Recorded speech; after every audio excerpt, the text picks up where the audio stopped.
Good afternoon, folks. It's Outdoorsman 1996 coming at you.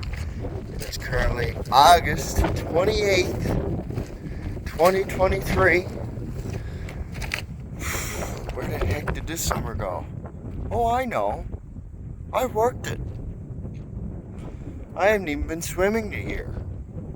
Oh well, not like I could swim anyway. I only do doggy paddle. If I got in somewhere where I couldn't touch, I would panic. Anyway. Beautiful day in the country. I'm just leaving where I parked the side by side. I'm way over to Jack's Landing for the first time since 23rd of July. Month away. Wow. Probably going to light my fire today in the cabin because it is a nice breezy day, about 21 degrees.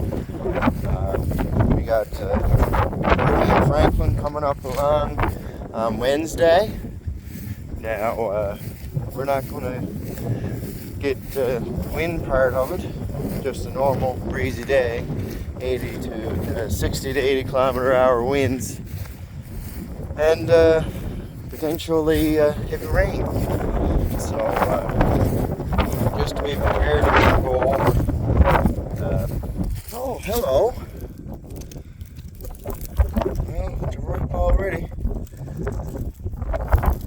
Not enough there to feed a horse.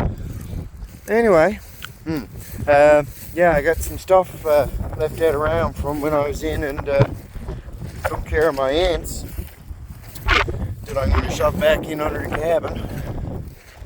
And I got a couple of lanterns I want to bring out. And yeah, I'm just going to light my fire and enjoy a couple hours of quietness and relaxation. So I'll do another video now when I get over, and we'll go from there. I actually could have wore a light jacket or something today, even though the breeze is nice, but yeah. Anyways, boys, take her easy. See you in a minute.